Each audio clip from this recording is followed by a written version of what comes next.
You're listening to the Fezcast, produced on behalf of the Saracen Supporters Association and featuring the independent thoughts, rants and rambles of Saracens fans and special guests. If you'd like your opinion to be heard on the show, you can find the Fezcast on Facebook or Fezcast_SSA on Instagram and whatever Twitter is known as these days. But for now, enjoy this week's show.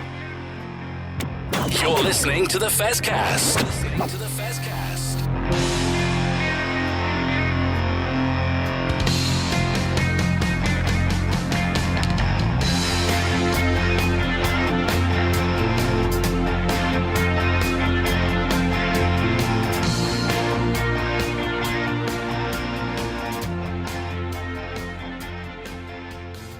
Well, hello everybody and welcome to our next edition of the Fezcast, and it's me and Matt in the hot seat this week because we've done the two big interviews. You've had an interview with Isla Alejandro, I've gone full Spanish there and whatever, and I've interviewed in a two-part interview CEO Mark Thompson. We'll talk about your interview. A good interview, Matt? Very nice, yeah. I mean, we obviously wanted to speak to someone from our fantastic cup-winning team, and yeah, fortunately, Isla was very happy to talk to us about that. Plus everything else she's got going on. So yeah, it was really great to have her on the show. Fortunately, the celebrations had died down a little bit by the time we got to talk to her as well. So a clear head, which was good. She wasn't in full Alex Good bum bag on apparel then. Well, no, I mean, what actually you'll hear it in a bit, but she was quite keen to stress was that, you know, a lot of them had to, you know, the cup final was on a Sunday, and there was quite a fair few of them that did just have to go straight into work on Monday, so it was a lot more chilled celebrating than it could have been, I think. I made that mistake once coming back from a rugby tour, and at 12 o'clock my boss walked into the office and said, Jess, wake up, go home, get some sleep. But there we go. And I've had a chat with Mark Thompson in a two-part interview either side of that, talking about his first 3 months in the club and all of what he's been up to and his hopes for the future as well. So, yeah, two good interviews. But before we do that, Matt, a couple of bits of parish notices to get through. And I want to talk about three players in particular. Now, number one, the obvious one, Billy Vunipola. Got back from Mallorca. He's done an interview in various newspapers, which they've taken the headlines out. They were surprised I was still able to find it, which is probably not the headline you wanted to see. You wanted to see a bit more contrition from him. But actually, if you read the articles, there is contrition there. But I think Saracens have done the right thing, haven't they, Matt? I mean, he's come back. He's obviously had a dressing down. He's been warned about his behaviour. We've talked about it. Other players have been put on, you know, 3 strikes and you're out kind of thing. So they've dealt with it consistently. And very much like, you know, like Alex Ferguson used to be with Manchester United, isn't it? I mean, the tales of legion of players getting the hairdryer treatment behind closed doors. But when he walks out in front of the press, you keep the party line going. We've dealt with it. Pretty sorry. Let's move on. Yeah, I mean, we were sort of talking about it in real time almost when it was starting to break in the media, and as quite often is the case, there's some reactionary, especially when something happens internationally. There's some local press that runs with a story that can't be fact checked particularly easily by the English press, and some of them just run with it, which is what happened. And obviously, it's later turned out that some of what was reported never happened at all. Some of it was blown a bit out of proportion. But yeah, there was far be it from me to say the Daily Mail does a good job of reporting, but actually a very good exclusive interview with Billy Vunipola, and actually watching that interview rather than just reading clips from it is the best way of going about it. Unfortunately, it is behind a Daily Mail paywall, which obviously plenty of us are quite loath to do anything about. But yeah, Billy has made the mistake that an awful lot of Brits abroad make, and had a skinful, which is for Billy. There's obviously a bit of a history there, and also some context of that he basically didn't touch a drink for the last few years. And yeah, he's made some big mistakes there. And he said in that article it's because he and plenty of others are leaving Saracens, and it was a last hurrah, have a drink and enjoy, and it's just gone a bit too far. But yeah, from the club coming out and from Billy coming out afterwards, I think that's all we can do really. Although it won't be enough for some people, will it, Matt? I mean, that's the problem. No.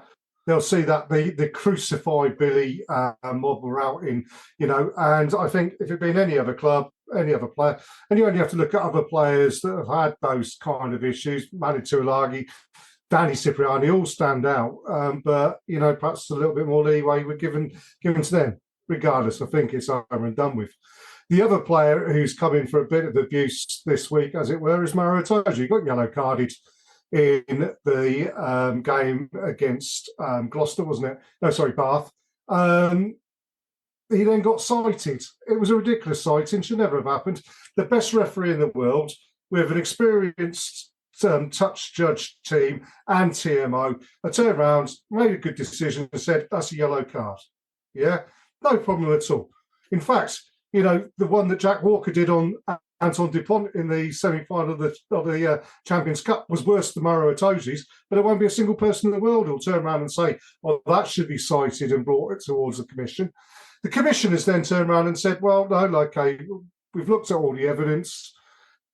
A yellow card was sufficient, and yet that isn't enough. And you just begin to wonder why that isn't enough. And we know the answer. But as much as we're all loath to turn around and do the old nobody likes us and we don't care, there is an element of nobody likes us, but we do care.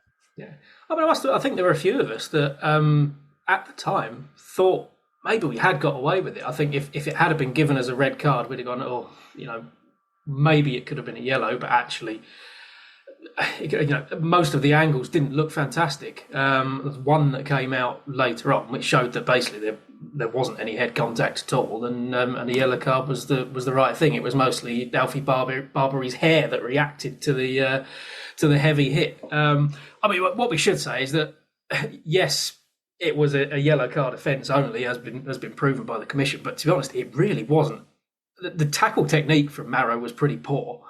He has flown out the line and gone in a bit high, and he's lucky not to hit him in the head rather than it just not being a red card. So I can kind of see to an extent why people are a bit uppity, but yeah, we see this quite often where it looks like a high shot and everyone's braying for a red, and then you look at it in the cold light of day a bit later on and realise that it isn't. And yeah, the right decision was made. So yeah, everyone just move on, please. Absolutely. And the last one I wanted to mention is that Andy Christie has been put up for an award to do with being the Black Player of the Season award, and along with Feo Oboso, Exeter Chiefs, and Ollie Lawrence. And fantastic. I thought brilliant. And then I made the mistake of reading the comments underneath the social media post. And quite honestly, there are some idiots out there. Look, I'm going to say this once, okay? It's positive discrimination is needed in the game in certain states. There are not enough black kids playing rugby in the same way as there's not enough Asian kids playing rugby or whatever. It is still a game that is perceived as being elitist, being for the white middle class and everything like that. So anything you could do to create role models to bring through, because, the next England captain, the next England superstar could be sat on a council estate in Banbury where I live, and he's got nothing to aspire to. So things like this, it's great. And, just chill, people, get over it. It's a good thing to recognise what these people are doing and their commitment and everything. And yeah, okay, so you don't have a White Player of the Year award, but, white players win every Player of the Season award, and I've done for, unless Maro Itoje pops up every now and then.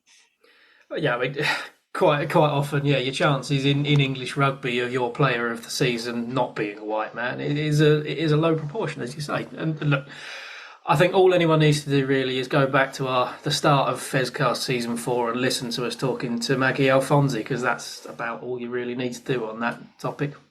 And I also posted the Floyd Steadman and Floyd Steadman as well.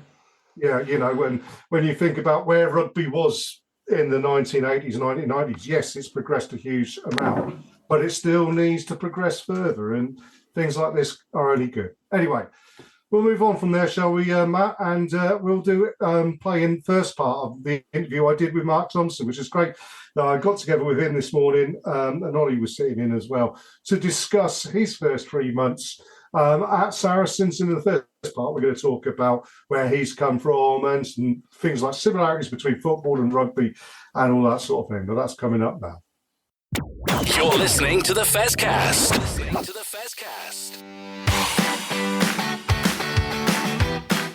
You are listening to the Fezcast, which is proudly sponsored by the Saracens Supporters Association, and I'm Alison Davis, one of the SSA committee. For a £10 annual subscription, the SSA provides our members with monthly newsletters, virtual and in-person player events, away match ticket allocations, and we organise pre-match gatherings at away matches. We sponsor men's and women's players, and we support the Saracens Foundation track club on behalf of our members. On top of all that, every year we have a seasonal SSA badge, which is exclusive to members. Where else can you get that much value for a tenner? Join now at membermojo.co.uk/SSA, or come and see us on match day in the Oasis at the Stonex. This is the Fezcast. Well, I would like to welcome to the Fezcast a really good moment for us, really. We've been looking forward to doing this. Spoke to Mark Thompson, who is the new CEO of one of the women's games a little while ago, and he said he'd love to come on, but once he's got something to say, well, Mark, welcome to the Fezcast. Obviously, you know, things are going well, got your feet under the table, plenty to talk about today, but first of all, welcome to the Fezcast. Delighted to be here, Jez. Thank you. You've set expectations pretty high there that I've got actually something to talk about, but we'll see how we go. Well, absolutely. I mean, well, first of all, let's talk a little bit about your background and everything, because you've come to Saracens from the world of Premier League, Championship football with Burnley Football Club. But actually, you're first and foremost, you are a rugby person, aren't you? I mean, tell us about your history with the game. Yeah, I mean, I'm British, but I moved to Kenya when I was 7 and then South Africa to when I was 12. So my first South African rugby game was 3 months after they won the 95 World Cup. So I to this day, am still a Springbok rugby fan because that's where I grew my association with the game. So the great Springbok teams that I've followed, Nick Mallett's 98 team, Jake White's 2007 team. Kind of, I was always a big fan of the loose forwards. So my heroes growing up, and that's where I played with the Andre Fenter, the Rassie Erasmus as a player, the Juan Smith, Scoutberger. These were the types of players that I always looked up to. So to this day, a Springbok fan. I've seen us win one World Cup live in last year. But ultimately, rugby's about friendships, and through playing the game, I think my strongest and favourite memories about the friends that you create along the way. So I think my first game was as an 8-year-old where I was kicking as a fly half using a sawn-off popcorn box. You know, I remember playing school rugby in South Africa and the smell of the braais on the Saturday morning as you all sat together on the stands with your mates. Remember the times playing in England, in Canada. So rugby's given me so many friendships over the course of my life, and it's a really honour to now be working in it. Well, yeah, that was my next question, because I mean, obviously, you know, you've got into sports management and you know, into football, but was rugby union always part of your favoured career path, as it were? Yes and no. And anyone who knows me knows that my dream has always been to run South African rugby. That's not to say I've designated every career decision I've made towards that goal, and it will happen, even if the opportunity comes up one day. So whilst the only job I ever wanted is in rugby, ultimately I always knew I wanted to get into sport. I started off in strategy consulting, which is a very different career that some people look down on, but I think has given me a lot of skills from that. I knew I wanted to transition over into sport. That has given me a number of different opportunities. So rugby was never really the end goal. It's more about finding the right job at the right opportunity, working with the right people. And ultimately, I feel I found that here. Well, absolutely. I mean, you're following on from Lucy Ray, who was not only our CEO, but very much part of the fabric of the club and what made Saracens. I mean, what do you bring to the table now now we've moved on from Lucy, as it were, to follow on from that. But also, how do you feel you can further develop the role and the club? Oh, well, that's a very broad-ranging, difficult question to answer. Look, I mean, to touch on Lucy, I'm hugely appreciative of the work she and Nigel and their family have done to take the club to the position that ultimately I've been able to inherit what is an incredibly exciting job with a bunch of really, really great people. So for that, I'll always be grateful. What I bring to the role, I don't know, probably you'd have to ask the people I've been dealing with over the last 3 months to tell you the good or bad. I hope I bring a bit of energy and ambition. Not to say we haven't been an ambitious club, but ultimately I have to be ambitious to try and drive that forward in a number of different ways. I hope my experiences in and outside of sport make me a pretty good fit for that. I can probably bring a bit of focus. Where do we play? How do we play? My background within sport tends to err on the side of commercial. So how can we actually make more of an impact in the different spheres? People see commercial as a dirty word, and it's not really just about making more money. It's about brand clarity. How do we develop a position in North London? How do we find partners that want to be associated with that journey? How do we offer more flexibility to fans in the different ways they can engage with us? What do we do with the property, the relationship with Barnet, the partners we have around the Copthall site? So hopefully I can make an impact there, but time will tell, I guess. Well, absolutely. I mean, I'm glad you mentioned all of those things, because there are a lot of things there that you've said, Mark, that are key to us as fans and as stakeholders in the club. I mean, it's that terrible business speak, isn't it? Stakeholders, but everybody who pays their money, whether that be to go to the game or buy a jersey or anything. We want to know that a club's in good hands. So, I mean, what do you see as the biggest challenges ahead of you, both in the short term and the long term? I mean, you touched on some subjects there in that preamble, as it were. Yeah. Look, rugby's going through a transition. So I think having the right conversations and representing the club around those conversations with the RFU, with PRL, with other clubs, with government, with local stakeholders in North London and getting those right and being very considered in that. That's probably a key priority.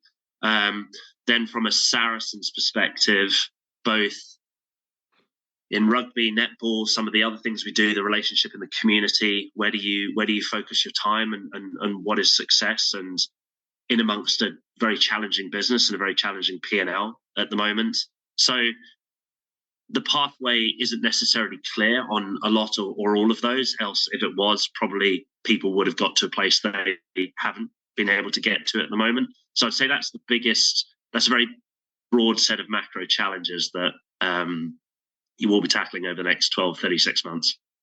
So, I mean, obviously, on the top of that, now I did say at the start we're not going to nail your feet to the floor and everything. But if you've got your whiteboard up in the office, what's number one on the top of that list? What is the thing that you think that you've been spending most of your time on in this initial period with the club?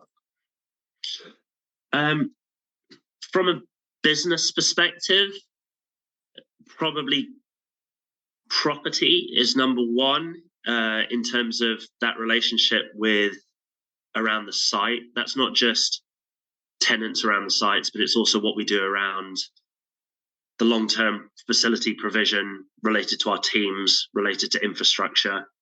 There's an angle around probably commercial growth that I think is important. I think if there's probably one area of the business that I feel we could make a difference that would actually materially impact the P&L, it would be probably new commercial growth on the sponsorship front. And then I think really it's just, we're a sports club, right? It's so supporting Mark, Phil, and all the different teams and actually helping us maintain a position at the top, at and around the top of both domestic and continental in regards to men's rugby positioning. Well, excellent. I mean, that's good to hear. I mean, the one question that did come out from our little WhatsApp group, when I mentioned the fact that we were going to be speaking to you today, we have a WhatsApp group between all of us who present on the Fezcast. And one of the questions I thought was really good is this: how do we make Saracens more visible, both locally and throughout London and its catchment area? And I mean, we know that Saracens are in a position that's pretty unique, with an awful lot of, particularly in this area, Arsenal, Tottenham, West Ham are all there. Watford, there's a lot of football clubs. You've got rugby clubs as well. How do we become the most visible sports team out there? What are we going to do? It's a good question, actually. I think there's almost two elements. The first element of it is making sure we've got the communications around the great work that we already do right. I think we've been out here in this part of North London for just over a decade. There's a huge amount we do from top to bottom, really, and that's around our match days, but in the foundation, the community work we do, the school footprint we have through our multi-academy trust. There's a huge amount of people that both in North London and outside of that who probably aren't aware of the level of great work we do. So any story we want to tell that's going to engage more people should start with an amazing amount of work that's been done over the last 10 years and actually telling that story. So I think there's a communications element to that. I think when you think more short and long term, it's probably more about engagement and the partnerships we can create to work collaboratively with other big stakeholders around the region. And that's the council, that's the schools, that's the education institution, that's the businesses, to actually work together on that. Because ultimately we all have the same objective here. There's probably a last element there on brand, just actually being really, really clear through our messaging as a club, what we see our role within that North London footprint being, and then how does that impact everything we do, from partnerships we create, the content that we put out, how we release our kits, how North London does that look, does that not look. But it's a trade-off. Obviously, there's a trend in sports to talk about new audiences, when in reality there's also a lot of rugby fans within 5 miles of us who don't come to Saracens games. So you're kind of chasing all objectives, and you have to make sure that you kind of pick and choose your battles. So there's no one silver bullet here, but it's something that we're very conscious of and needs to be addressed over the next 12 months, really. Well, very interesting what you say there, and I totally agree with you. And it's something I want to pick up in our second half of this discussion when we talk about financial sustainability.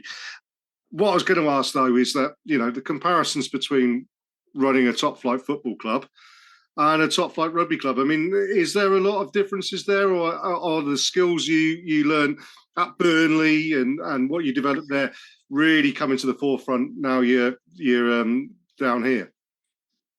It's funny. That's a question I think I get asked more than any other, I would say, both now and in across the first 3 months.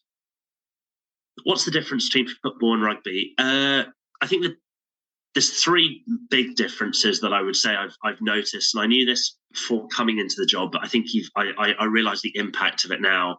Football has a lot larger, noisier fan base, and then I think tied into the kind of ups and downs and the promotions and relegations means it's very reactionary. You're playing defense most of the time. I think there's a bit of an irony in talking about stability in rugby, given everything that's happened over the last 4 years. But I think as long as you have that stability, if you're actually trying to be like, well, what do we want our business to be in 3 years' time on and off the pitch? It's a lot more of a linear path that you can kind of set out your stall and actually plan for that in rugby, versus football that kind of lives and dies by the emotions on a day-to-day basis. I think the biggest thing that I really enjoy, actually, and it was actually part of the reason I kind of took the job, actually, when I listened to a few podcasts and heard some of our players talking about this, was actually you have a bunch of players that are incredibly engaged with the sport, with what you're trying to do. They're demanding. It's a small enough organisation that you see them a lot, you speak to them a lot, structured and informally. So I really, really enjoy that, actually. The reality is, if you join a Premiership football club from France and you're being paid 50 grand a week, you might be playing for Burnley, but you're living in an apartment in central Manchester or Cheshire. And in 2 years' time, you're hoping that you get a transfer to Man United if all things go well. So there's a limit to how much you can expect people to truly engage in your club in football, and I think you get that in rugby. So I've really enjoyed learning about the stories across all of our teams of the players and their interests around the club, their interests outside of the club, their take on rugby, and there's something really great about that, and it's really nice to work with. So we've got a heck of a lot of really, really intelligent people across our three teams that actually are really a joy to work with. Well, yeah, I mean, it's interesting what you say about the whole idea of the Premiership footballer and everything like that. But Burnley are a club that centre themselves very much at the centre of their community. I mean, I don't know, you've seen the various different initiatives that have gone on there. I remember seeing something on Match of the Day, I think it was, or Football Focus, one of them, all about how Burnley, and coming from a town where the football club, they are still pretty much a working class team, aren't they? Not like your prawn sandwich brigade at Manchester United or whatever. But I mean, their community program's great. Saracens have always had a great community program. Is that something, firstly, that attracted you to this club? And secondly, how important is it? And what do you perceive your role in leading on that is? It's a few questions in there. So definitely it was an attractive point. Just the diversity, and there's many strands of that, was one of the key reasons, if not the key reasons, why I joined the club. You're right, it's very similar to Burnley in the fact that it has a really, really strong ethos around its community work. I've been widely exposed to both the work of our foundation and the school within the first 3 months. There's definitely a consistency of the way we talk about people and our core values that goes right from our international rugby players down through to the school. I think on my second week at the school, I went down the school and met some of the kids, and some of them actually work at StoneX on a match day, and seeing them engage. These are kids that the majority of Saracens high school children are on free school meals, but seeing the confidence in which they talk about it, and they talk about their relationship with Saracens as a brand isn't actually related to having any interest of rugby.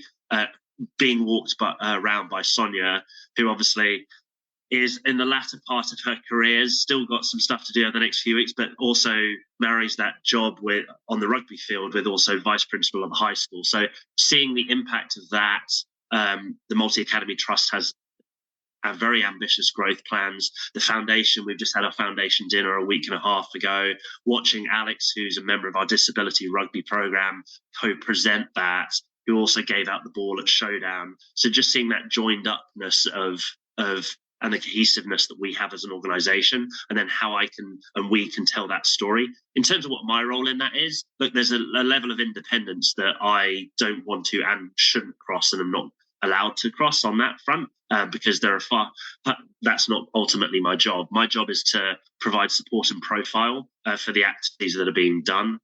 Is to provide support in terms of opportunities, whether that's for foundation kids or adults on the programs, whether it's for Saracens High School or other schools that we'll be able to bring into the program, and then ultimately maybe down the line also a bit of money as well. So as long as I can get that right and be available to people who are leading and doing the work on our foundation and school program, that's ultimately my job, and it's a joy to be around, honestly. Well, yeah, it sounds like, and there's an enthusiasm from yourself that mirrors what's going on in the club. Mark, shall we stop it there? We'll have a little break, and then we'll come back after an interview Matt's done with part 2, and I'll hit you with the big one there in financial sustainability, as we mentioned. This is the Fezcast. Well, yeah, I think that was a fantastic little interview there, first part with Mark. And, a really personal guy. Obviously, has got a great love of rugby, stemming from his childhood in South Africa, as he talks about there. And, some of his favourite players and whatever. Really fascinating. And, I think his enthusiasm will stand Saracens in good stead, Matt. And particularly, in the second part, when we talk about the big ones, the financial sustainability of the club. And I got it right.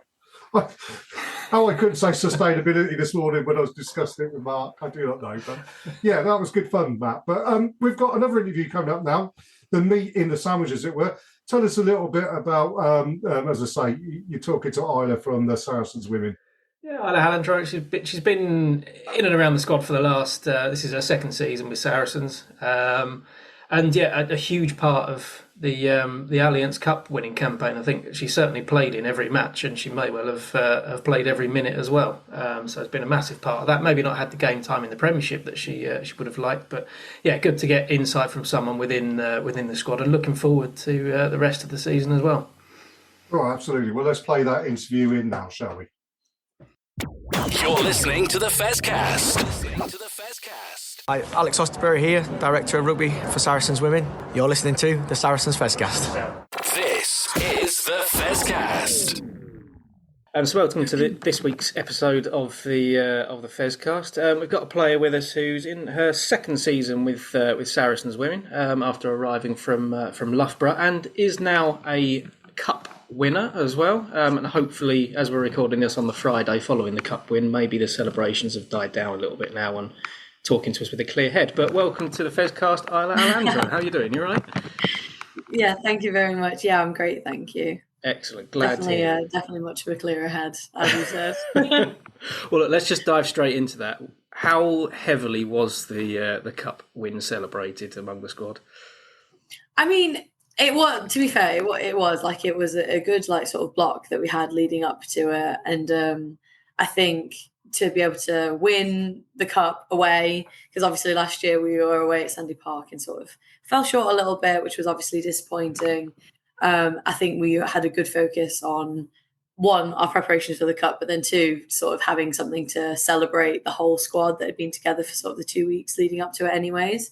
Unfortunately, the game was on a Sunday. Yeah. So there's kind of a bit of a limitation that you can do with people working Monday. Or, I mean, I did take the day off on Monday because I was preemptively, I thought, if we do win, it'll go big. That's fair enough. But no, yeah, it was really, really good. And also, I think we knew that it was kind of coincide with everything that happened with Sonic. So we didn't want that to sort of, we don't want to shy away from that sort of win or lose. We still wanted to celebrate her as well.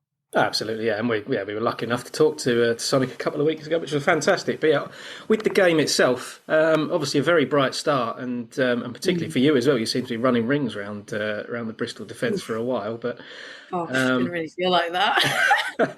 That's what it looked like. Okay, amazing. But you know, it was a bit of a battle. Bristol certainly stayed in it for most of the game, and the words from Alex Osterbury at half time, I'd imagine, were. I know he quite often has a few things to say and doesn't shy away from saying some difficult things, but yeah, no, I'd imagine it was mostly positive, right? Yeah, 100%. I think we knew going into the game it was obviously going to be tough, and for how Bristol have sort of developed their game over the last 2 or 3 seasons, especially every single time, whether it's Cup or Prem, every time that we've played against them, you know exactly how they're going to play.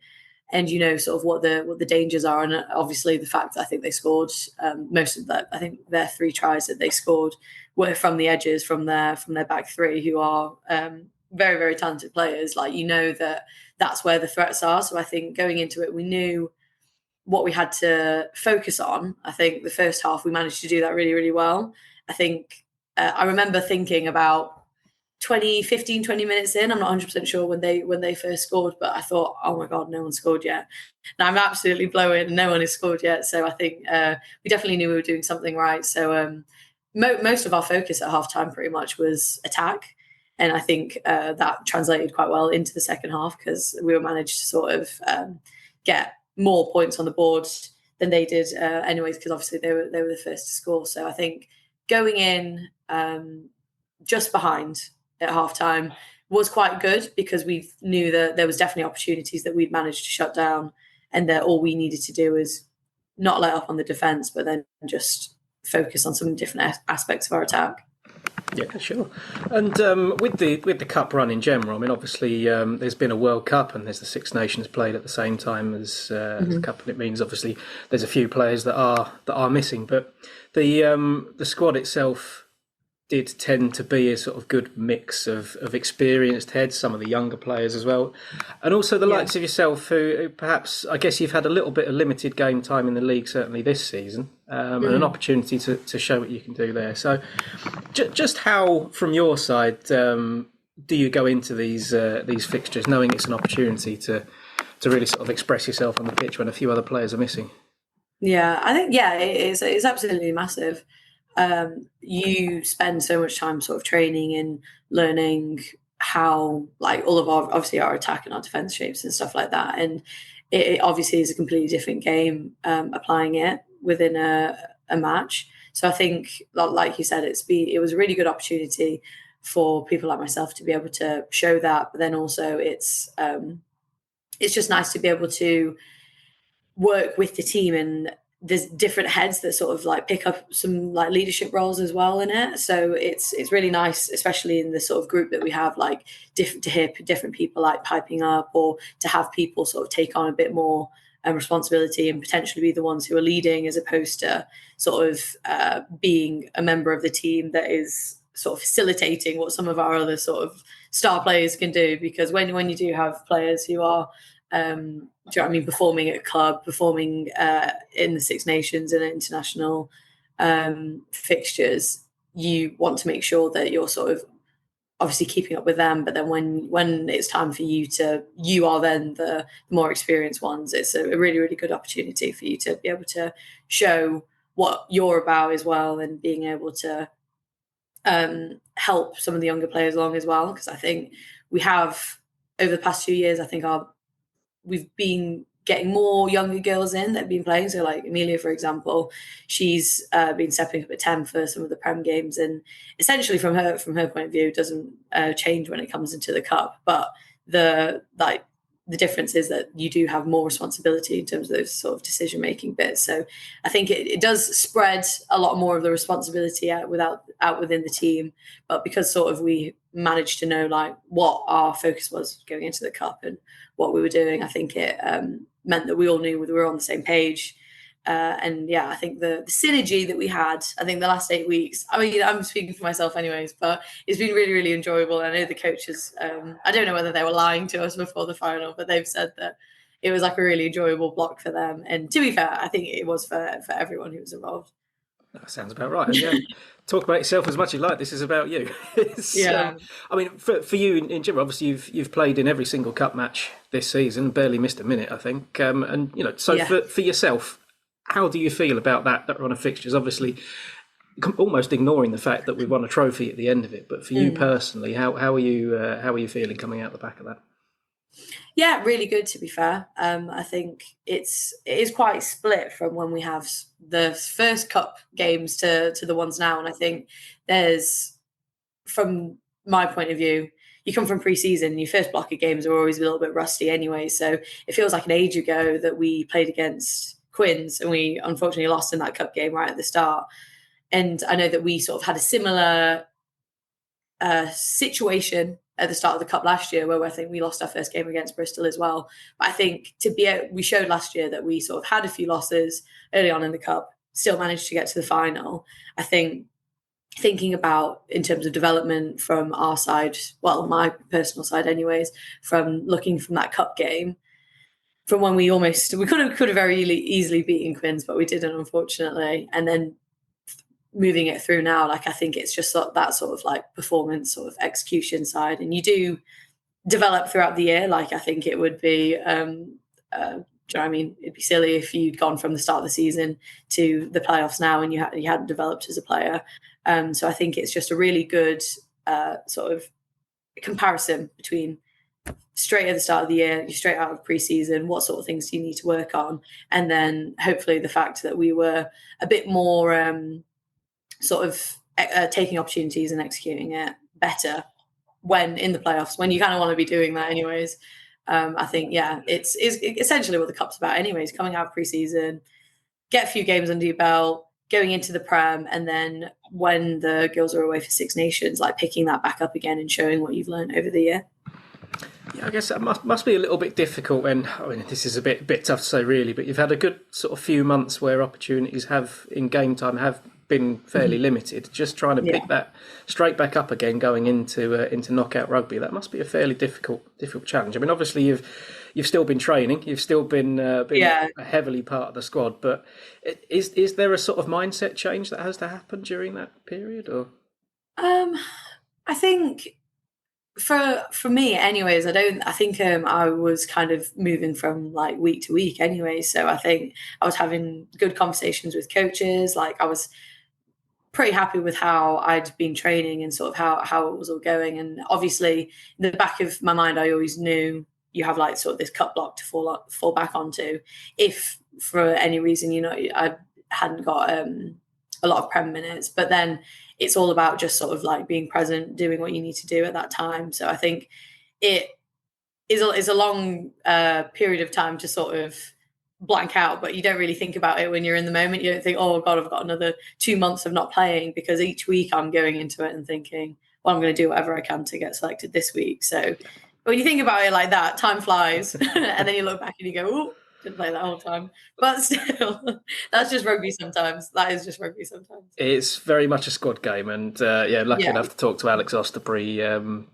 earlier on in the season, and he obviously didn't mention any names, but he was at great pains to sort of say it is a squad game, and what we as fans see at the weekend is sort of 1% of what goes on, and everyone involved in that squad has a huge part to play. Someone's got to be. I have to say I 100% agree with that. No, that's absolutely right. At the end of the day, it's got to be 15 on 15 sometimes in training, hasn't it? So yeah, exactly. And to be fair, the environment that we've managed and like the culture and the environment that we've had this year has been really enjoyable anyways. So that makes a huge difference to any, like, you don't feel like you're turning up and you're just like holding a pad for, do you know what I mean, 2 hours. I mean, definitely maybe on a team run day it does feel like that, but for the most part, everyone's felt like a whole part of the squad this year. That is good. I mean, that kind of leads me on to what my next question was, really. Obviously, you've come out of a cup run and a cup victory, so obviously everyone there is feeling good. I think the vast majority of players coming back from international rugby, from Six Nations rugby, is going to be feeling pretty decent as well, other than those that have come back with injuries potentially. Yeah. But obviously going into the last run of fixtures in the league, it must be a pretty happy camp at the moment, right?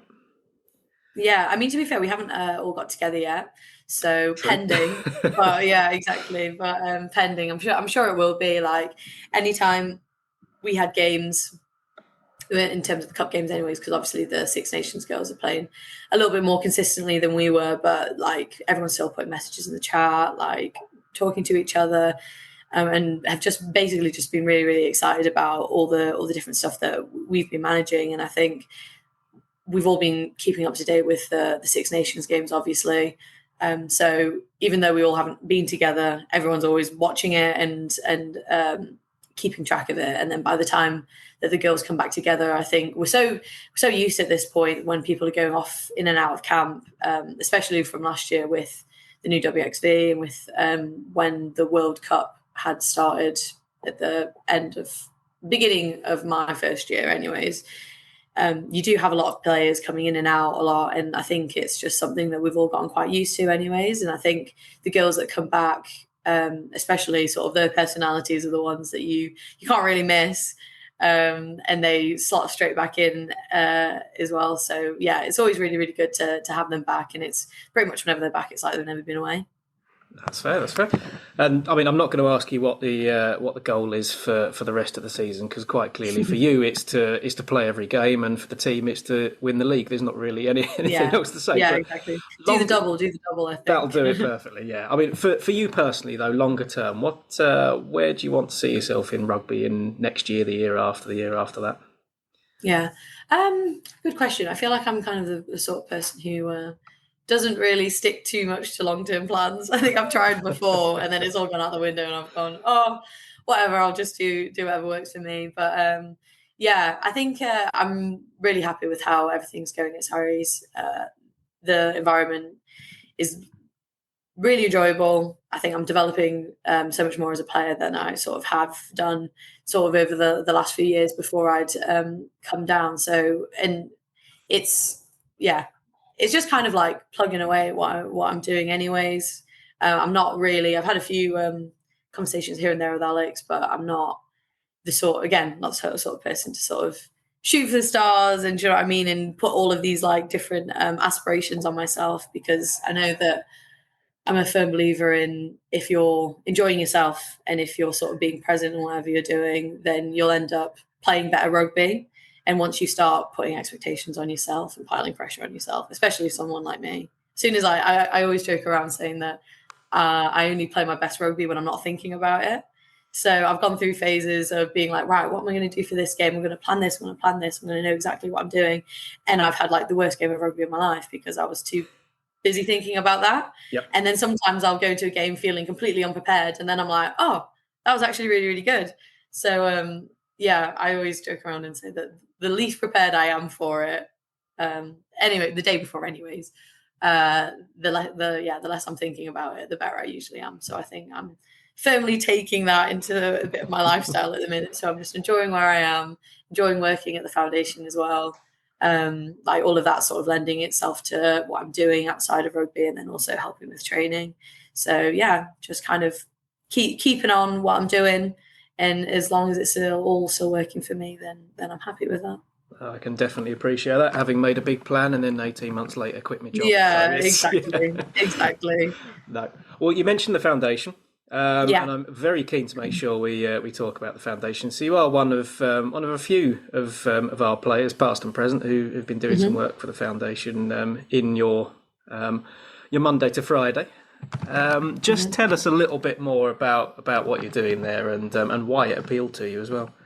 Yeah, so I work as the Women and Girls Project Officer within sort of our social inclusion area, and it's basically just working with girls that either are sort of pursuing careers in sport, which is really, really interesting because you've got like I've got a group of sort of 16 to 24-year-olds that just essentially have decided they want a career in sport, and they are far more aspirational and determined than I think I would have ever been at their age. So I think it's really, really amazing to be working with them and seeing them taking like all the opportunities and that they can. I think it helps a lot that I am on the women's team and can sort of like see both sides of it as well, because in terms of getting like workday experience and stuff, they a lot of the girls have been down on match days, either shadowing Mel with management or shadowing Harry with social media and stuff. And so it's really, really nice to see them at our sessions, but then also being able to see them on a match day as well and sort of being in and around it all. Because there's a lot of stuff that goes on behind the scenes that you think about in working in the sports team. It's like you have your coach, you have your physio, you're a player. And then outside of that, I feel like people forget about a lot of the roles that go on, and a lot of these girls there, that's those sort of like business management, events, social media, marketing and stuff like that sort of goes on behind the scenes. And they're all really, really keen to learn about that. And it's a lot of what the girls who are working alongside playing also have jobs in as well. So like Flo, she's come in being a guest speaker about her work in at Matter as her branding agency. So it's really, really cool to be able to sort of like collab both sides of the foundation and rugby together, and then just doing like girls rugby coaching, and I think it's just really, really nice because it's sort of the stuff that I never got an opportunity to do when I was younger, and it's just like really good to be able to see that's the sort of environment of girls like learning more about rugby, and then in and around it I'll do some boys coaching as well, and it's kind of low expectations of it, but it's just nice to be able to go into a school and then not be surprised that there's a woman coaching rugby.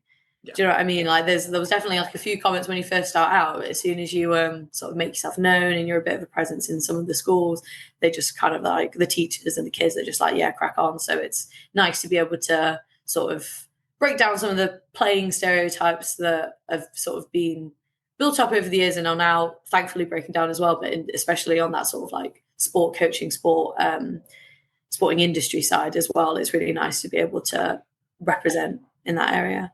Oh, that's fair. I mean, this is a bit of a difficult question, really. I'm not entirely sure how to phrase it. So bear with me. But it's given the growth of women's rugby over the last 3, 4, 5 years, you are in the spotlight a lot more. It's not quite as much of in some ways it's been a bit of a footnote sometimes in the media and things, and now it is very much firmly in people's eyes. Is there just a heightened pressure on yourselves and some of the other players, not only where you're sort of building a career within rugby, or at least a part-time even career within rugby, but also being those ambassadors for girls coming through that are only sort of 5, 6, 7 years younger than you?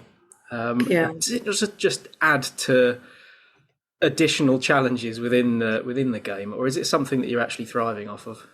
Yeah, I think massively it's something that we're thriving off, because I think you'd think that because of the sort of landscape that it had been at, you're sort of encountering like challenges left, right, and centre, and that could have been the case maybe sort of 5-10 years ago when I wasn't quite working in the role that I was, and you have people like Sue Anstice who've probably been firming that for a lot longer than we had. But I think at the minute we are I think at that sweet spot where there's still people who obviously have like sort of doubts about it, maybe some like prejudices against it, but for the most part, like those mindsets are changing, and it is really nice. Like for the most part, most of the girls that I see and coach, they haven't got a rugby background at all. They've never really played rugby, but as soon as they sort of like learn more about it and they sort of see how like freeing it is in comparison to a lot of other sports that they play, they like take to it really, really well. And I think it is just like quite wholesome being able to run a girls' festival, seeing girls that have never played like full contact rugby before. And I know it's funny saying wholesome when like you see them absolutely start leathering each other, but it's absolutely amazing because they enjoy it. And I think it's just like I think sometimes it sort of reiterates like my love for rugby, because I think as a player, you can sort of get your head down and be like, oh, I need to focus on this and that. And there's so much to sort of get bogged down about sometimes, like I'm working, I'm tired, like all of these different bits. But when you actually come back to it and you're talking to people about rugby and you're teaching them about it and you're seeing them try it for the first time, you sort of think, oh my God, I remember when I felt like that. Like I remember when it was why I got into it in the first place. And I think it is quite refreshing to be able to talk about it in that sense and talk about sort of how much it's like changed your life. So yeah, it is good. There is some pressure, but I think being able to talk to girls and being able to sort of like see them take it up, like I think that it massively outweighs any sort of pressure that we might feel. That's outstanding, really. I mean, I sort of see some of it a little bit indirectly, and so I tell a story of my own, which is really not the right thing to do. But my wife is a dance teacher, and she told me one day that she went into class, and obviously some kids, they do every sport under the sun, and they're busy every evening. But the day that a girl turned up with ballet shoes in one hand and a scrum cap in the other, just sort of changed the mindset a little bit for a lot of people, I think, really. And that was just a couple of years ago. So just that's amazing.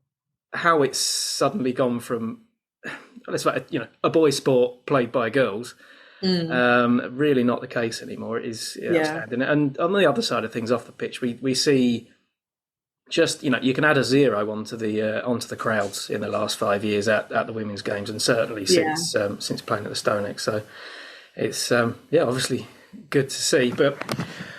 To be fair, and as well, I think the fan base that Sarries have got, I think coming from somewhere, I think because Loughborough didn't really have too much of so it was obviously a new club when the Prem was put together, so it didn't quite have that. And I think when I came down to Sarries, I think one of the things that was the biggest change for me was like just having that fan base who, it didn't matter whether you were like men's, women's, Mavericks, if you played for Saracens, they just absolutely loved it, wanted to know everything about what you were doing, wanted to come down and support, which is, do you know what I mean, absolutely credit to the Sarri supporters. I mean, you mentioned the Mavericks there, and we're doing our absolute best to cover the Mavericks as much as we can on this podcast, but with the best will in the world. I've been to a few games. I still don't understand the rules, but like you say, they're wearing a Saracen shirt. It doesn't matter what's going on. So that is the mindset of a lot of us. Yeah, exactly. I mean, wedging another question in really, but you mentioned coming down from Loughborough. The way that Loughborough rugby is structured is there's a lot of teams that would be quite envious of it, really, having the university links and everything that goes on there. But how much did you get out of your time at Loughborough, sort of being able to, presumably you were studying there as well? Was it a valuable experience there? I know you sort of mentioned the structure is a bit different compared to Saracens, but presumably a very good time. No, it was massively valuable, and I went to the college beforehand as well. So I ended up being in Loughborough for about 6 years, I think, before I left. And I grew up in the Midlands, so I was a bit like, it's time to move away from Derbyshire and Leicestershire.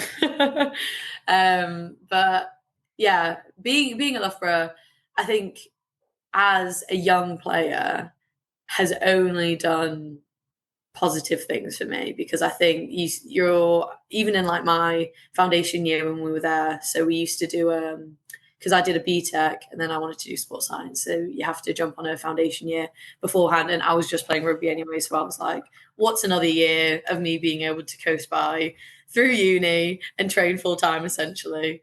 So that was absolutely fine, but we were on this sort of like it was like this elite sport foundation year thing that we were doing, and like some of the other athletes that we like, they were like GB swimmers, like GB shooters, like some of the people that you saw that we were sort of clumped into the same sort of like group as, because we were all on this like elite foundation course. I was a bit like, this is a bit of a joke, because I could just like, I'm not disciplined enough not to pop Mackies every now and again in my car, because I'm just like a 17, 18-year-old student. Do you know what I mean?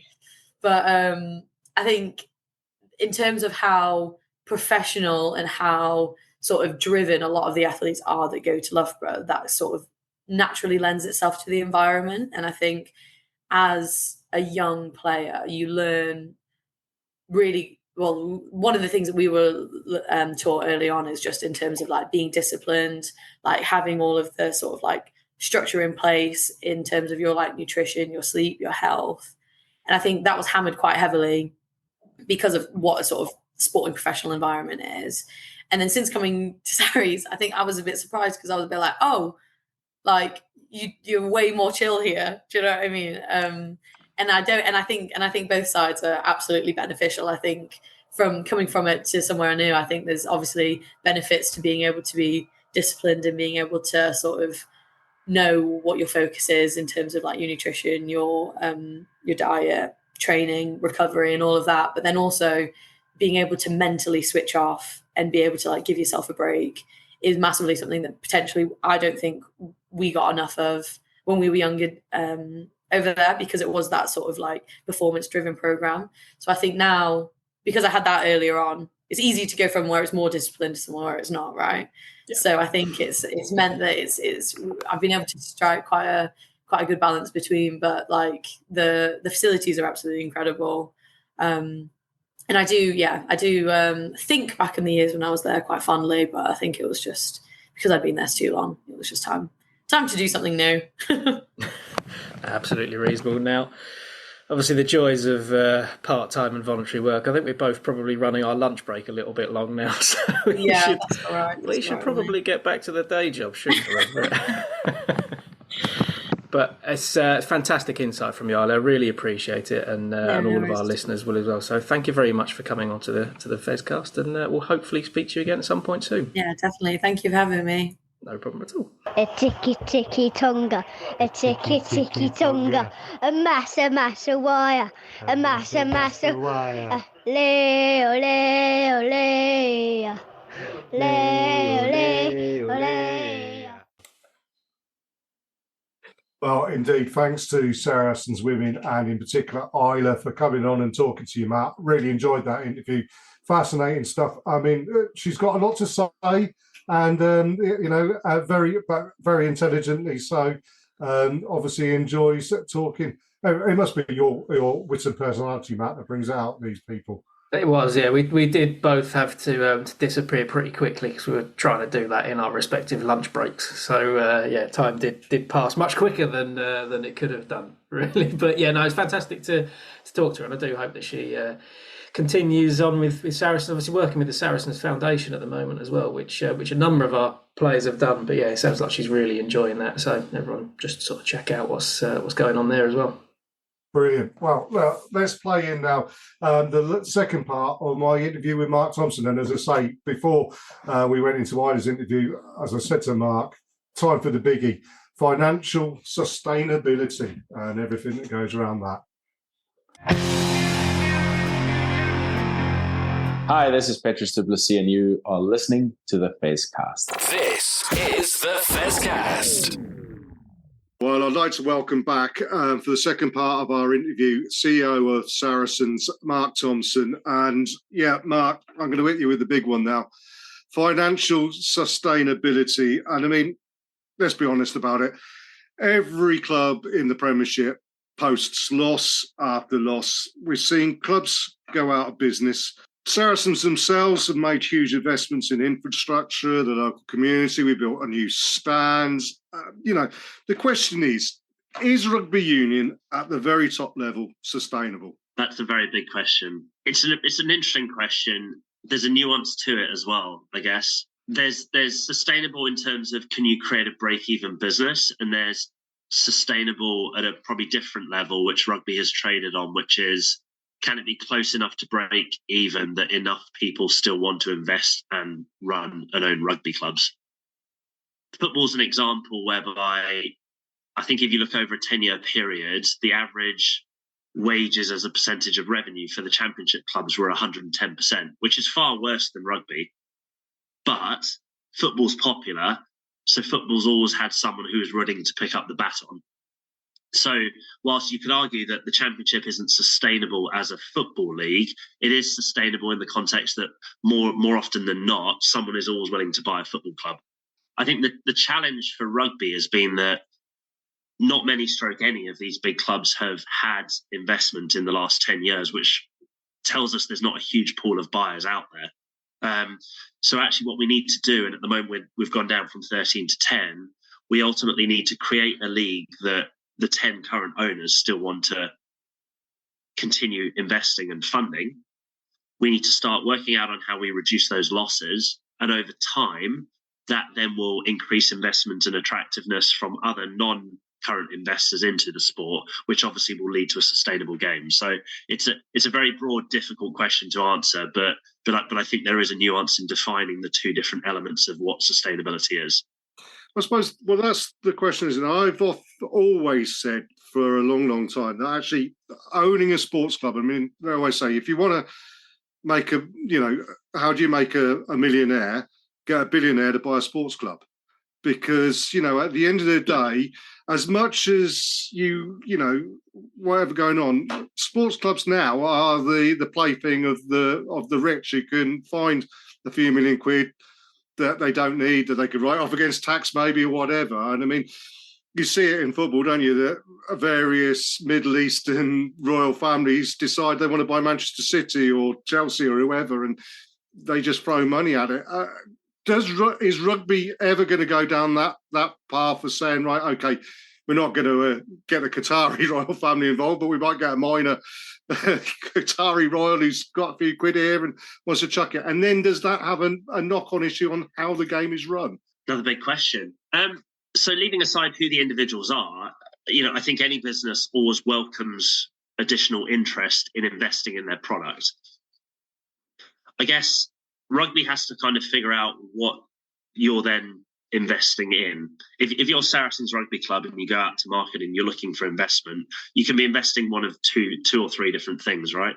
You can be investing in because you think rugby is going to grow and the growth of the game will give me a return because the value of Saracens will increase. It could be something Saracens or another club specific, whether it's, hey, we've got a stadium in North London and there's the potential of building out more infrastructure. You see it as more of a property play. So look, ultimately any owner is making a decision about how much they need additional investment, what they think the angle for that investment would be, and then what they're willing to try and give up. So I think rugby as a whole and the clubs within it are trying to figure out how do we show a pathway to growth for rugby. And that's ultimately CVC came in with a hypothesis around what that might be. Their views on that may or may not be slightly different 5 years later, but they're still working on that. All the entities involved in rugby, whether it's the Six Nations or the URC or PRL or CVC or Saracens, are all working on their version of that hopefully are somewhat aligned. And then ultimately, you're trying to figure out what interest you're selling to who. But ultimately, we're all in the game of having more people interested in our product, whether that's fans or investors. And you see how the world is going, whereby institutional investors are more and more interested in sport as an asset class. The question is rugby different from any of those, and how, and how much do we want to court that? Well, I suppose this then comes on to the question about where the investment goes and where that money is. And now, a criticism I've made of other clubs, no names, no pack drills, nothing like that, but I've often said that since our recent history, without going over that side of it, because that's not you've not been involved in that, but salary cap comes in, and there's an awful lot of clubs, I think, who want success, but at the cheapest possible price, which is fine. That's what they want. And, there is not an unlimited amount of money. There isn't a magic money tree growing outside of each Premiership grounds. So, yeah, I could understand that. But then, what level of success do we want for English clubs? And I'm not just thinking about Saracens here. I'm thinking about all the English clubs. And, you mentioned about investors coming in and investing in a product. Is English rugby with just 10 clubs at the top really viable? When you could go to America with 150, 200 million people there that with a much bigger potential, although they've tried it many, many times, but much more greater potential audience. So are people going to invest in that, or are they going to invest because at the end of the day there's going to be trophies in the cabinet? If there's going to be trophies in the cabinet, then you've got to compete with the Irish and the French teams whose playing budgets are that much bigger. I mean, where do we find the balance, Mark? Another big question. So I think there's different elements of this that are topical debates. I think one is promotion relegation. It's a very British thing to feel that promotion relegation at that top level is something we should aspire to, and it's the cornerstone of a great sporting system. The reality is football has promotion relegation, but it benefits from some of the things we talked about that constant appetite and profile. The reality is there's a lot of sports that don't have promotion relegation. I think if you're looking for people to invest, and that's new people coming into the game, and it's owners that need to invest in building infrastructure and stadiums, there is a reality here that if 1 out of 10, and that's quite a high percentage if you think about it, of clubs is actually going to leave the league every year, that will reduce appetite to invest in infrastructure. It will reduce appetite to invest in competitive squads, because if you start next year thinking that you're going to be the 10th out of 10, and your players are also thinking that as well, and they might actually want to vote, you're in a bit of a quandary, right? So if the cornerstone of a game is a competitive league, there is a viewpoint out there that promotion relegation gives you that. There's a counter argument to that, and a pretty strong one, that actually, and from a league perspective, to your point, we absolutely need 10 and more teams in this league, right? I think there's an avenue, and this is what rugby league have gone down slightly, which says actually we're going to try and keep those 10 and incentivize those 10 to invest. But if there's another one out there from a competitive and financial and infrastructure perspective and backing that actually can add to that, we look at increasing that. This isn't the Saracens' view. It's a personal view, but what I would say is that there's a very strong rationale out there for trying to lock in 10, give them the incentive to actually grow and invest and create a game that actually has sustainability for them at the level they want, and then actually try and add to that when possible. I think the second part of your question around wages and being competitive at a European level, as you say, all the financials are under threat, and increasingly the league is being challenged by some of the on-field and off-field power that the Irish, especially when you look at a Leinster, and then the French across the board budgets they have. We as a club run at an operational loss, but we as a club also have aspirations to win Europe. So we were supportive of the salary cap going back up, because the way we are as a business right now is we want to spend to be competitive. There is a world where some of the other club owners may, over the next few years, decide that actually they for the reasons of their own personal interest for the P&L, don't want to spend that full salary cap. And then actually what Premiership Rugby does or doesn't have then is this year we've been very able, from a marketing perspective, to trumpet the portion of games that finished within one score. Maybe that actually is reduced in the future. How that impacts then the desire for other Premiership rugby owners to continue funding sports that they're not necessarily making money and they're less competitive, that's not for me to say. So it's a very tricky one. Everyone's going to have their own individual view, but my macro view here is we need to create a league that actually incentivizes existing owners to invest. Else we're taking a pretty big gamble that when one of those decides not to, that there's someone else willing to invest, because in the last 10 years that hasn't been the case. Well, absolutely. I mean, is there something then that we need to look perhaps a little bit more out of the box as to our solutions? I mean, you look at the game in Wales, for instance, which is in turmoil across the board. Is there a potential there? You know, you want to bring stronger clubs in. There may be, we look to Wales and Scotland and try and make our league more attractive to them than playing in the Celtic League, for instance. It's definitely an option, right? I mean, I grew up in South Africa, so when the South African teams joined URC, there was a lot of interest, concern from both sides about how for South Africa it was changing the rugby season. You now have the top South Africans playing 12 months a year. So even within the season, there's games that they're playing for the Springboks and there's games that they're being rested, which means you actually have a misbalance within the URC around actually the number of matches that are strength versus strength. The reality is, though, when those South African teams came in, the media rights for all of the clubs went up, right? So to some degree, if we're trying to create a financially sustainable league, you can't not do that. And if the compromise is there's a bit of travel works beneath that, I mean, sometimes you have to make a trade-off. So look, I think exploring the calendar, and you've seen at an international level some of the things that have happened over the last 2 years, the announcement of the kind of a more coordinated calendar and what that means at both an international and domestic level, it's something that everyone's looking into, and that will continue to be something that you see, but it's not without its trade-offs, right? There's been a lot of press about the Bulls sending an understrength team to Northampton for the quarterfinals of the Champions Cup. It's not easy, but we have to make sure that we're looking after our player welfare and we're looking after the club's P&Ls as well. Well, yeah, thank you for all of that, Mark. I mean, it is a really, really in-depth a subject that probably we can't do full justice to on this podcast. But yeah, thank you for your honesty there, and yeah, lots and lots of challenges. Now, of course, that leads into a fan's concern, Mark, in so much as revenue comes from predominantly the fans on match day.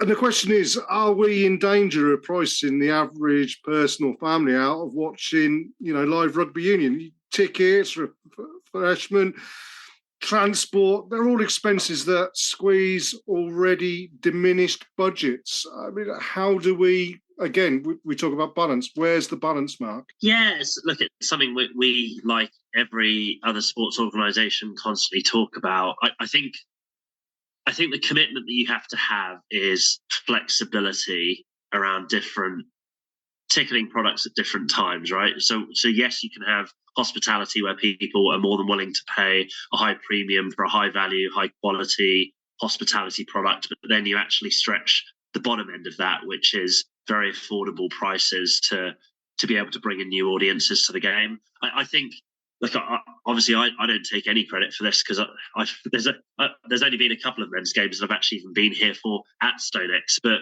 I think we do a pretty good job at actually balancing that.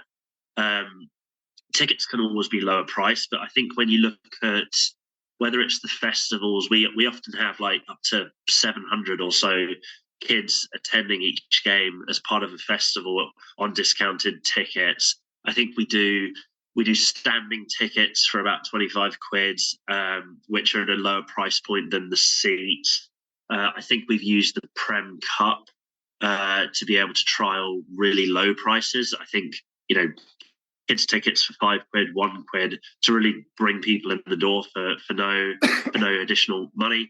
I know we obviously do the transportation, where we try and ease some of the challenges that people have with our unique location, actually from nearby public transport spots. So I think we probably do as much as we can. Can we do more? Sure, absolutely. Can we find new ways of bringing people in? But I do think it's something we have our eyes wide open to, and I do think we've made material efforts on that front, but that we're always open to new ideas, new suggestions, and new ways of doing things. So it is very, very, it is at the front of our mind. We haven't increased our season ticket prices this year for general memberships. Some other clubs have, most other clubs have, we haven't, but recognising that we have a product that we think is worth coming to and worth paying money for. And yes, there is a financial obligation for us to try and raise money through that. But I think we're on the right side of price points related to, the optionality that you want to have as a fan. I suppose, I mean, I'll ask the hypothetical question here, and so much as for you, is it better to have 10,000 people in the grounds paying £20 a ticket, or 5,000 people in the ground paying £45 a ticket, bearing in mind the 5,000 people will be bringing in more revenue if you price it that way?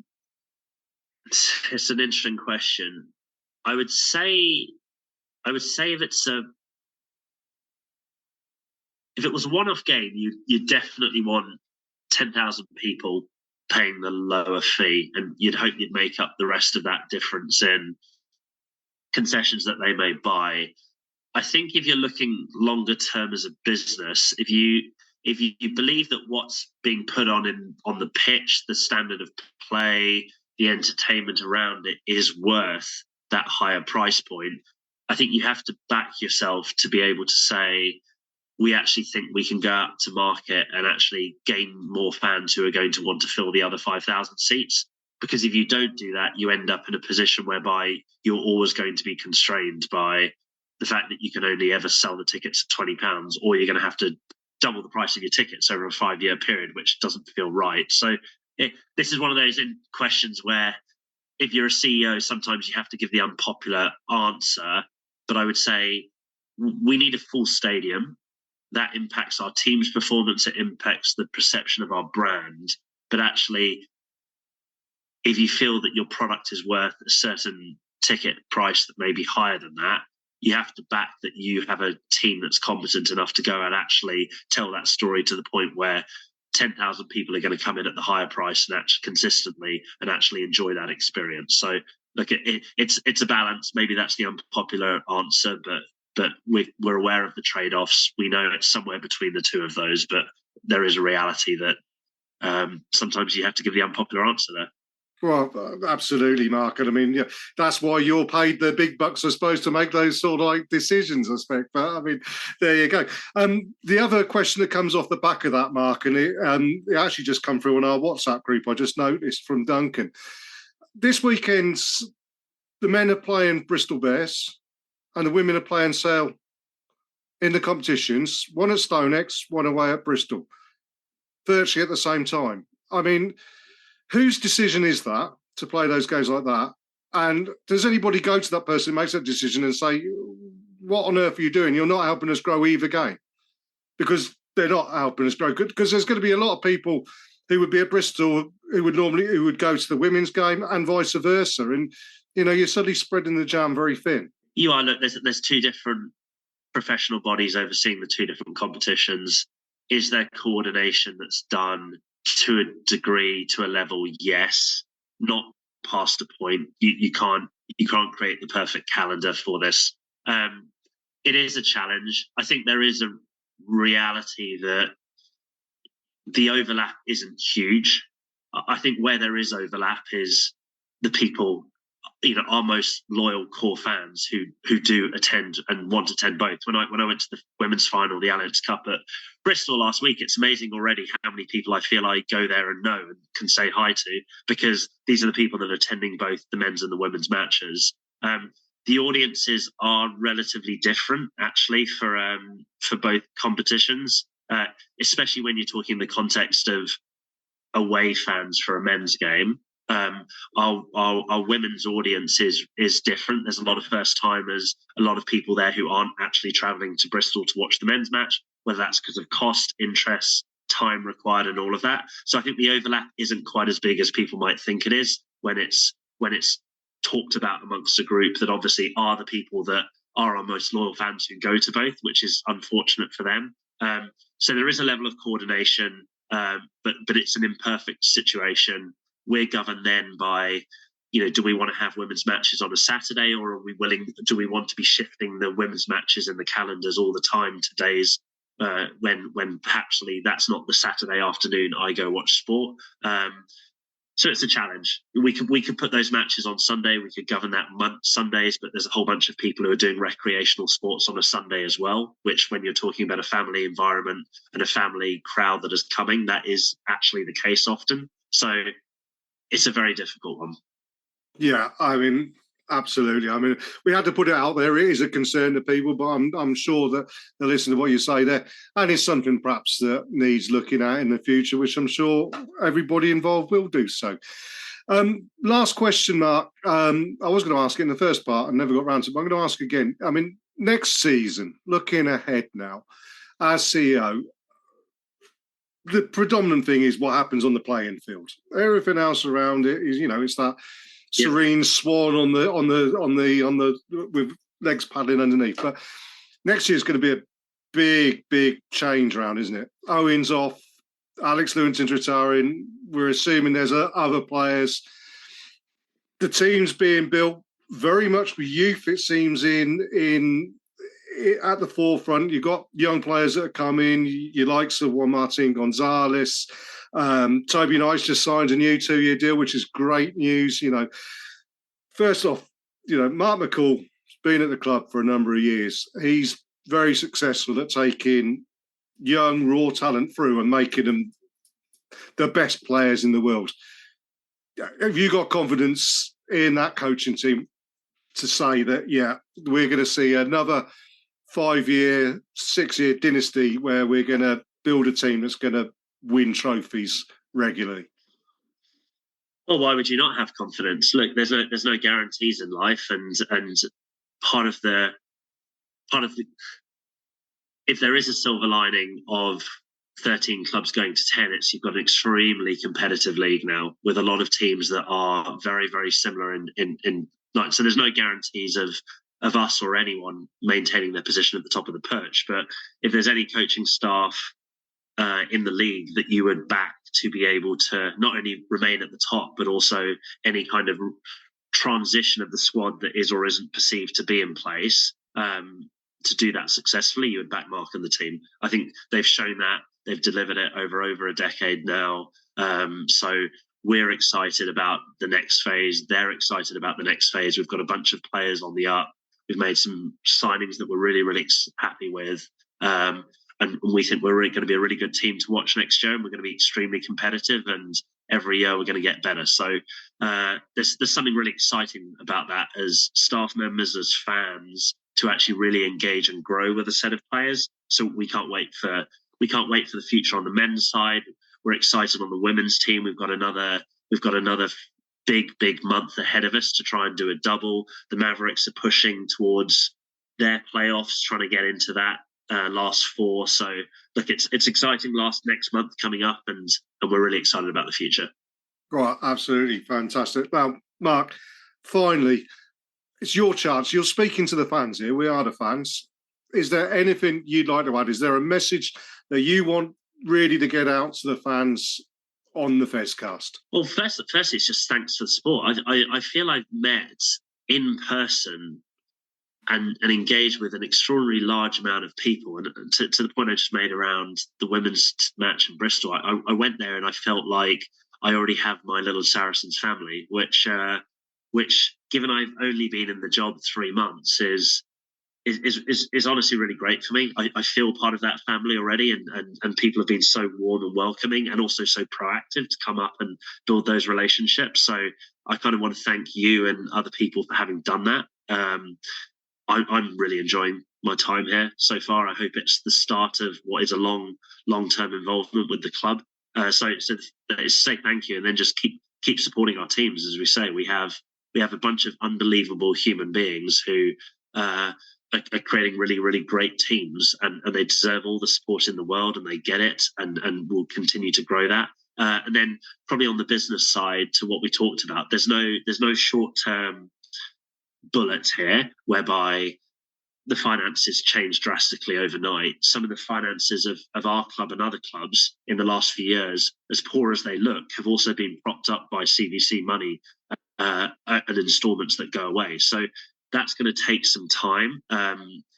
Things that we do in that interim period are not always going to be popular on every front. There's always a trade-off with anything in life, but there is a reality that we're going to have to balance, and other club owners are going to have to balance. But I think my commitment is that we'll keep talking through those decisions on this show and outside of that, and I think we'll get to a good place together. And not that we're not there already, but look, I think I'm excited about the future of this club, about the sport, and I love this sport, and it's something I'm really happy to be part of now.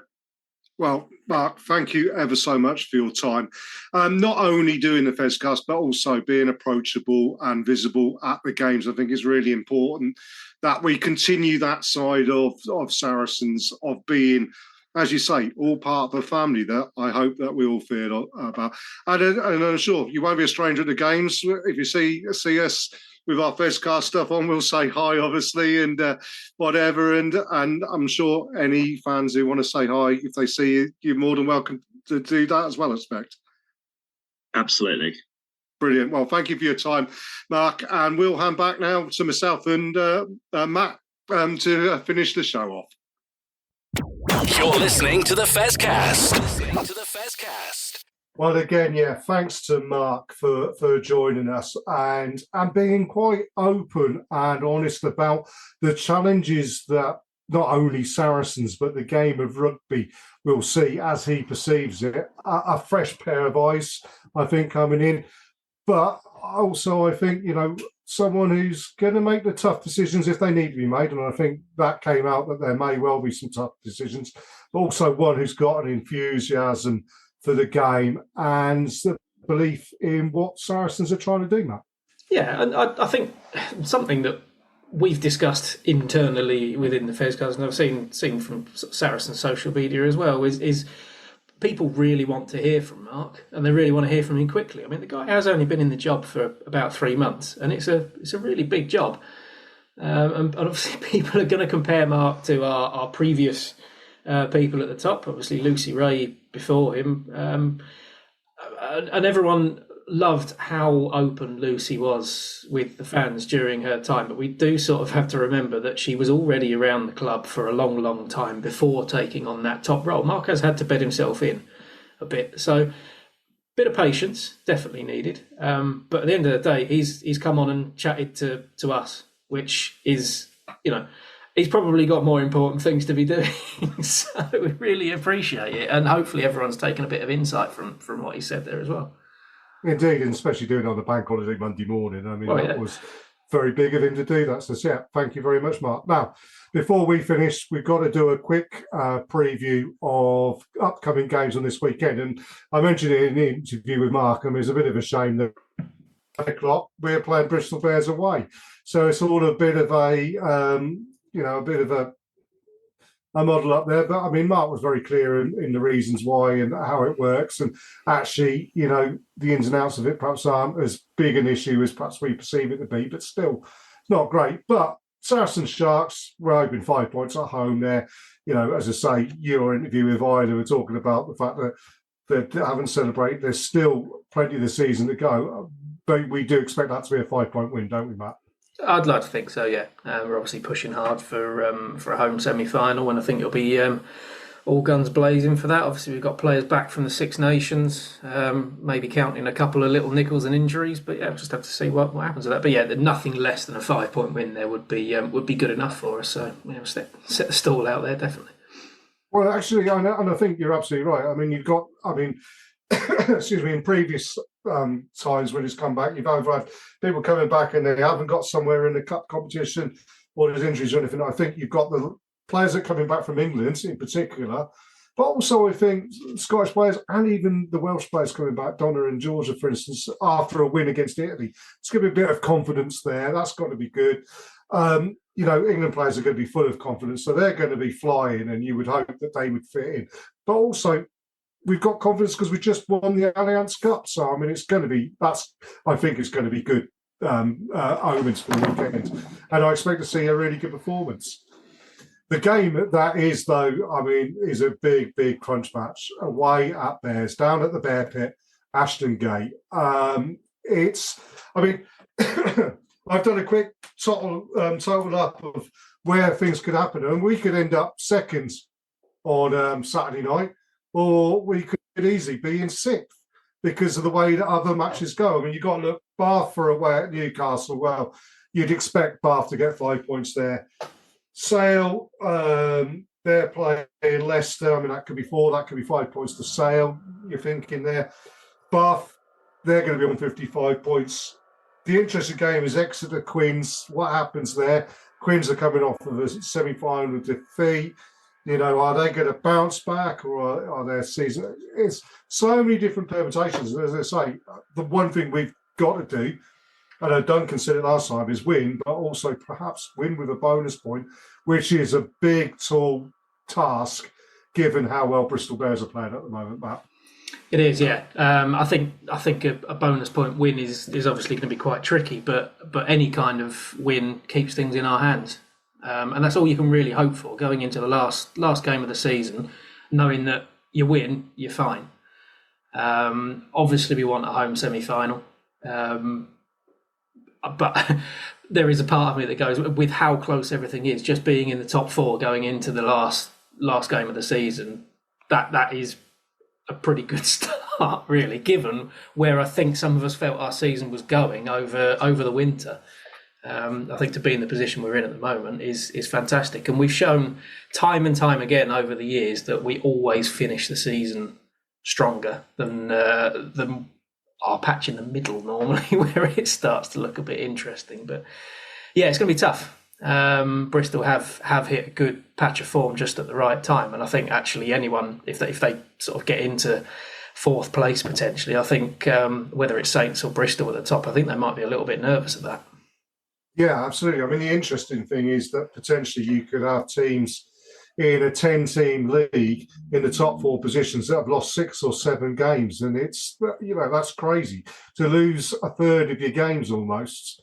Or more than a third of your games and still end up in that top 4. That wouldn't have happened in seasons past, or you might have had one team, but 2, 3, 4 of those teams, and even Northampton would potentially have lost 4 or 5 games. So it's been a crazy season, hasn't it? So I don't think also as well, when people have been complaining, saying, "Oh, we should be first.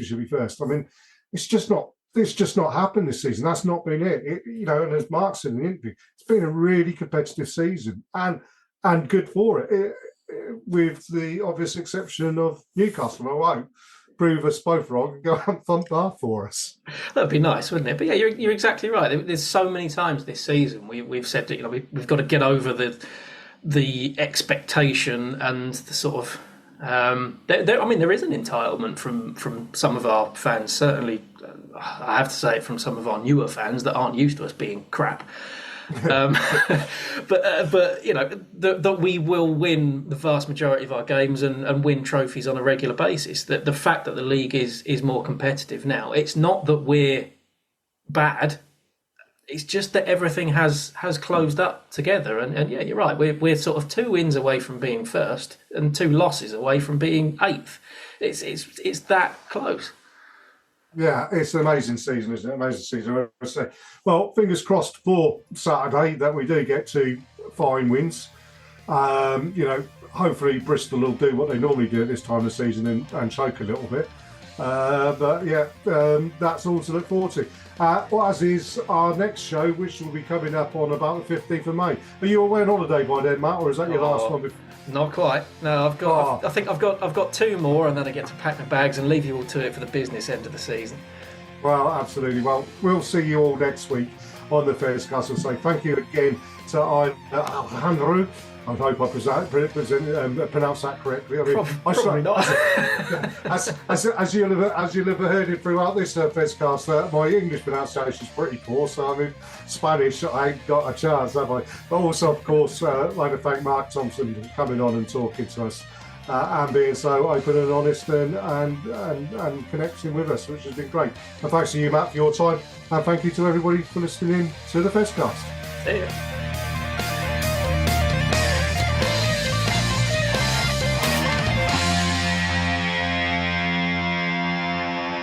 This is the Fezcast.